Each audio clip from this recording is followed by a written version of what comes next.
Hello hi welcome to cooking with mridula.blogspot.com. మీ సలహాలు సూచనలు పంపాల్సిన నా ఈమెయిల్ అడ్రస్ reddy.mridula@gmail.com. మీ కామెంట్స్ని నా బ్లాగ్ కుకింగ్ విత్ మృదులాలో కూడా పోస్ట్ చేయొచ్చు. ఈరోజు మనము సొరకాయ నువ్వుల మసాలా కర్రీ రెసిపీ చూద్దాము. దీనికి కావాల్సిన పదార్థాలు: ఒక మీడియం సైజ్ కప్ సొరకాయ ముక్కలు, ఒక చిన్న కప్పు ఉల్లిపాయ ముక్కలు, ఒక చిన్న కప్పు టొమాటో ముక్కలు, 3 పచ్చిమిరపకాయలు, వీటిని కడిగి నిలువుగా చీల్చిపెట్టుకోవాలి, చిటికెడు పసుపు,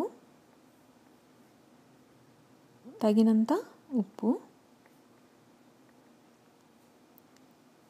1/2 టేబుల్ స్పూన్ అల్లం వెల్లుల్లి పేస్ట్,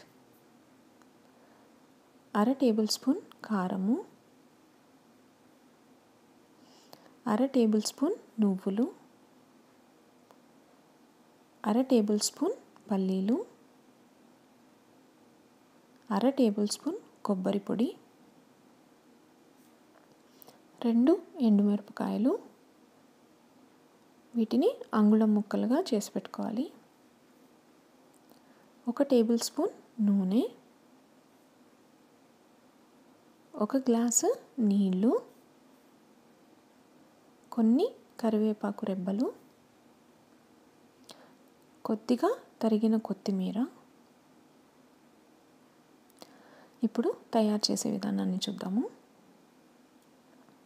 ముందుగా మిక్సీ జార్లో నువ్వులు, పల్లీలు, కొబ్బరి, పచ్చివే వేసి కోర్సుగా పౌడర్ చేసుకొని పెట్టుకోవాలి. ఇప్పుడు స్టవ్ ఆన్ చేసి ప్యాన్ పెట్టి నూనె వేయాలి. అది వేడయ్యాక ముందుగా ఎండుమిరపకాయలు వేసి 1 నిమిషం వేయించాలి. ఆ తర్వాత కరివేపాకు, ఉల్లిపాయ ముక్కలు, పచ్చిమిరపకాయలు వేసి 1-2 నిమిషాలు వేయించాలి. ఆ తర్వాత తగినంత ఉప్పు, చిటికెడు పసుపు వేసి ఉల్లిపాయ ముక్కలు మెత్తబడే వరకు వేయించాలి. ఇప్పుడు అల్లం వెల్లుల్లి ముద్ద వేసి అల్లం వెల్లుల్లి పచ్చివాసన పోయే వరకు వేయించాలి. ఇప్పుడు టమాటో ముక్కలు కూడా వేసి అవి మెత్తబడే వరకు వేయించాక సొరకాయ ముక్కలు వేసి బాగా కలపాలి. ఇప్పుడు కూరలో 1 గ్లాసు నీళ్లు పోసి బాగా కలిపి మూత పెట్టి సొరకాయ ముక్కలు మెత్తబడే వరకు ఉడికించాలి. దానికి సుమారు 10 నిమిషాలు పడుతుంది. ఆ తర్వాత కారం వేసి ఒకసారి కలిపి 1 నిమిషం ఆగి నువ్వుల పొడి వేయాలి. ఇప్పుడు కూరని బాగా కలిపి 2 నిమిషాలు ఉడకనివ్వాలి.